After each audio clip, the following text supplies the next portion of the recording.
السلام علیکم ورحمۃ اللہ وبرکاتہ نحمدہ ونصلی علی رسولہ الکریم اما بعد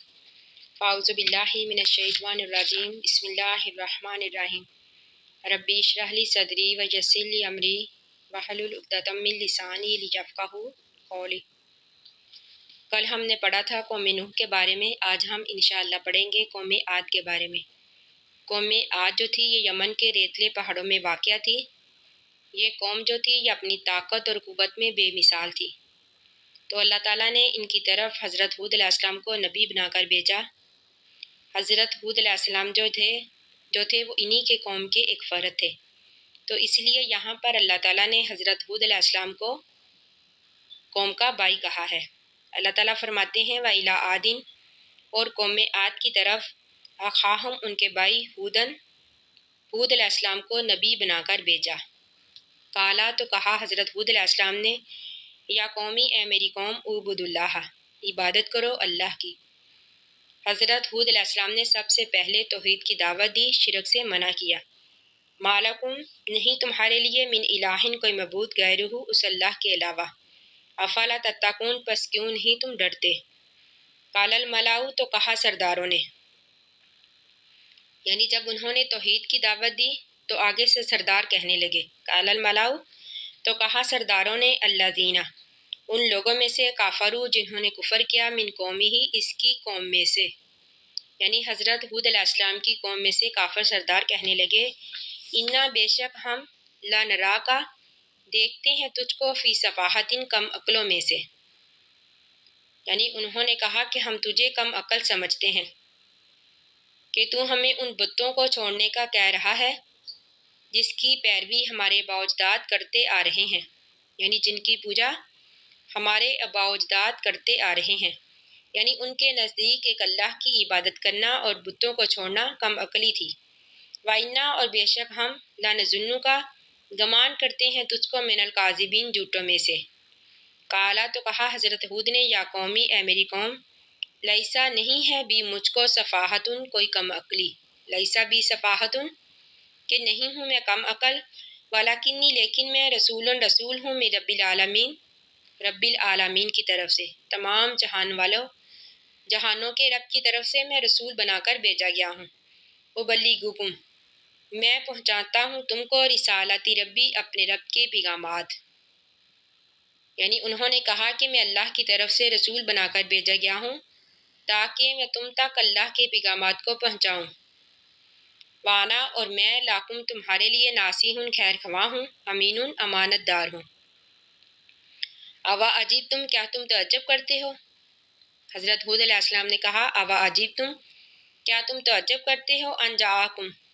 یہ کہ آئی تمہارے پاس، ذکر، نصیحت، من ربکم، تمہارے رب کی طرف سے، علی رجل، ایسے آدمی کے ذریعے، منکم، جو تمہیں میں سے ہے، یعنی ہر قوم نے اپنے نبی پر یہی اعتراض کیا، یعنی اسی بات پر تعجب کیا، جس طرح کہ قوم نوح نے بھی کہا، اب قوم عاد نے بھی، یعنی انہوں نے ایک آدمی کے نبی بن کر آ جانے پر تعجب کیا۔ تو حضرت ہود علیہ السلام نے فرمایا، کیا تمہیں اس بات پر تعجب ہے کہ اللہ تعالیٰ نے ایک آدمی کو تمہیں میں سے نبی بنا کر بھیجا ہے، لینذرکم، تاکہ وہ ڈرائے تم کو، واذکروا، یاد کرو، اذ جب، جعلکم، بنایا تم کو، خلفاء، خلیفہ، من بعد قوم نوح، قوم نوح کے بعد، وزادکم، اور زیادہ کیا تم کو، فی الخلق، پیدائش میں، بسطتاً، طاقت میں، یعنی قد و قامت میں، جس طرح کہ ایک دوسرے مقام پر اللہ تعالیٰ نے فرمایا کہ لم یخلق مثلھا فی البلاد، کہ اس جیسی قوت والی کوئی بھی قوم پیدا نہیں کی گئی،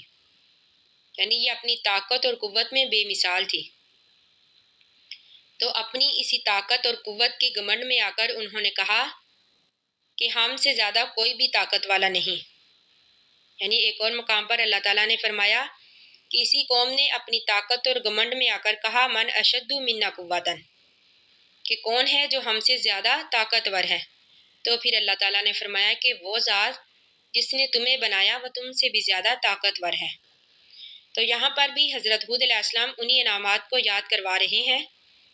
حضرت ہود علیہ السلام نے فرمایا کہ اللہ تعالیٰ کے ان انعامات کو یاد کرو جب اللہ تعالیٰ نے تمہیں زمین میں خلیفہ بنایا، واسکرو اور یاد کرو الا اللہ اللہ تعالیٰ کے انعامات کو، لعلکم تاکہ تم تفلحون فلاح پا جاؤ۔ قالو تو کہا انہوں نے، اجیتنا کیا تو آیا ہے ہمارے پاس، لنعبدا یہ کہ ہم عبادت کریں اللہ وحدہ، لنعبد اللہ وحدہ، لنعبدا تاکہ ہم عبادت کریں اللہ ایک اللہ کی، وحدہ اس اکیلے اللہ کی۔ یعنی انہوں نے کہا کہ تو ہمارے پاس اس لیے آیا ہے لنعبد اللہ، یہ کہ ہم عبادت کریں اللہ کی، وحدہ جو کہ ایک ہے، ونظرا اور ہم چھوڑ دیں ما کانا جو تھے یعبدو عبادت کرتے اباؤنا ہمارے اباء و اجداد،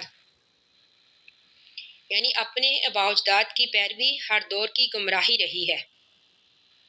یعنی اسی طرح قوم عاد نے بھی کہا کہ ہم اپنے اباء و اجداد کی پیروی کو نہیں چھوڑ سکتے، یعنی انہوں نے اس بات کو مناسب نہیں سمجھا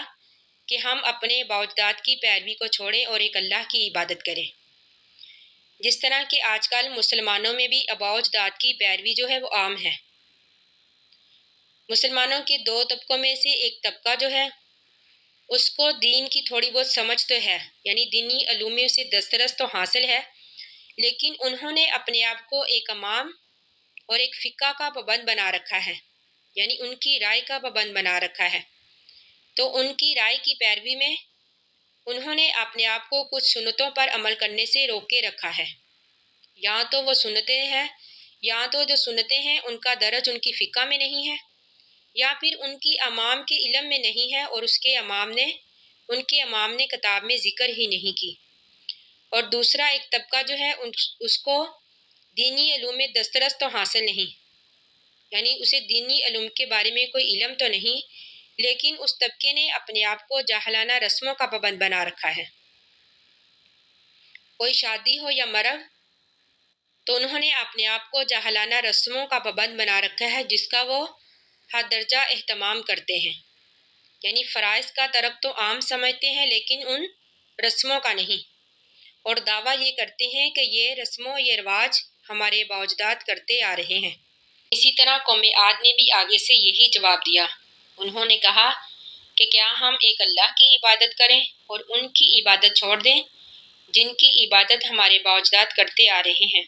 اور کہا قوم عاد نے فاتینا بس لیا ہمارے پاس، بیما وہ چیز تعیدنا جو تو وعدہ دیتا ہے ہم کو، یعنی عذاب،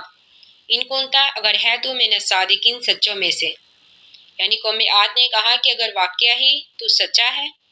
اللہ کی طرف سے ہے تو ہم پر عذاب لیا۔ تو اسی طرح قریش نے بھی ہمارے نبی اکرم صلی اللہ علیہ وآلہ وسلم کو آگے سے یہی جواب دیا جب آپ نے ان کو توحید کی دعوت دی۔ سورۃ انفال میں ہے کہ انہوں نے کہا کہ اگر یہ واقعہ ہی اے اللہ اگر واقعہ ہی یہ تیری طرف سے ہے تو ہم پر آسمان سے پتھر برسا دے یا ہم پر کوئی دردناک عذاب لیا۔ یعنی شرک میں مشرک کی مت ہی ماری جاتی ہے۔ عقل مندی کا تقاضا تو یہ تھا، وہ کہتے کہ اللہ اگر واقعی ہی یہ تیری طرف سے ہے، برحق ہے، تو ہمیں اسے قبول کرنے کی توفیق عطا فرما، لیکن انہوں نے اس کے برعکس جواب دیا۔ تو اسی طرح قوم عاد نے بھی کہا کہ اگر واقعہ ہی تو سچا ہے تو ہم پر عذاب لیا۔ کالا تو کہا ہود نے قد واقع تحقیق واقعہ ہو گیا، علیکم تم پر من ربکم تمہارے رب کی طرف سے رجسن عذاب و غضب اور غضب۔ اور کہا حضرت ہود علیہ السلام نے آتجادلوننی کیا تم مجھ سے جھگڑتے ہو، یہاں پر آج ہے سوالیہ ہے۔ انہوں نے کہا کہ کیا تم جھگڑتے ہو مجھ سے فی اسمائن ان ناموں کے بارے میں، سمیتموہا انتم کہ تم نے خود ہی رکھ لیے ہیں وہ نام، وآباؤکم اور تمہارے اباء و اجداد نے، ما نزل اللہ نہیں نازل کی اللہ تعالیٰ نے، بیہا اس کے بارے میں، من سلطان کوئی دلیل، یعنی اللہ تعالیٰ نے ان بتوں کے بارے میں کوئی دلیل نازل نہیں کی بلکہ تم نے خود ہی اپنے بتوں کے نام رکھ لیے ہیں۔ یہاں پر ناموں سے مراد وہ نام ہیں جو انہوں نے اپنے بتوں کے رکھے ہوئے تھے،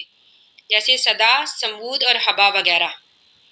اسی طرح قوم نوح کے بھی 5 بت تھے۔ تو اسی طرح قریش نے بھی اپنے مشرکین عرب نے بھی اپنے بتوں کے نام رکھے ہوئے تھے، جیسے لات، عزا اور منات وغیرہ۔ تو اسی طرح ہمارے مسلمانوں نے بھی اپنے مشرکانہ عقائد کی وجہ سے نام رکھے ہوئے ہیں۔ جیسے بابا فرید شکر گنج، خواجہ غریب نواز اور مشکل کشا وغیرہ۔ حالانکہ سرے سے ہی ان کے مبعود ہونے کا یا ان کے مشکل کشا ہونے کا کوئی وجود ہی نہیں ہے، لیکن پھر بھی وہ اپنے مشرکانہ عقائد میں مبتلا ہیں۔ اللہ تعالیٰ سے دعا ہے کہ اللہ تعالیٰ ہم سب کو ہدایت دے، ہم سب کو توحید کی راہ پر چلائے۔ تو کہا حضرت ہود علیہ السلام نے ما نزل اللہ، کہ نہیں نازل کی اللہ تعالیٰ نے بیہا اس کے بارے میں من سلطان کوئی دلیل، فانتظروا بس انتظار کرو، یعنی اللہ کے فیصلے کا۔ انی بے شک میں بھی معکم تمہارے ساتھ ہوں، من المنتظرین انتظار کرنے والوں میں سے۔ فانجیناہ پس ہم نے نجات دی اس کو۔ اللہ تعالیٰ فرماتے ہیں کہ ہم نے نجات دی حضرت ہود علیہ السلام کو، والذین اور ان لوگوں کو معاہو جس کے ساتھ تھے، برحمت رحمت کے ساتھ، منا اپنی طرف سے، وقتانا اور ہم نے کاٹ دی، دابیرہ جڑ، الذین ان لوگوں کی، کذبوا جنہوں نے جھٹلایا، بی آیاتنا ہماری آیات کو، وما کانوا اور نہیں تھے وہ، مومنین ایمان لانے والے۔ یعنی اللہ تعالیٰ فرماتے ہیں کہ ہم نے ان لوگوں کی جڑ ہی کاٹ دی جن کو اپنی طاقت اور اپنی قوت پر بڑا ناز تھا، بڑا غرور تھا۔ ان پر، اس قوم پر تیز ہوا کا عذاب آیا جو کہ 7 راتیں اور 8 دن مسلسل چلی، یعنی یہ آندھی کا طوفان جو تھا یہ 7 راتیں اور 8 دن مسلسل جاری رہا، جس نے ہر چیز کو تہس نہس کر دیا، یعنی سرے سے ہی ان کا وجود ختم کر دیا۔ یعنی ایسی قوم کا وجود اللہ تعالیٰ نے سرے سے ہی ختم کر دیا جن کو اپنی طاقت پر بڑا ناز تھا۔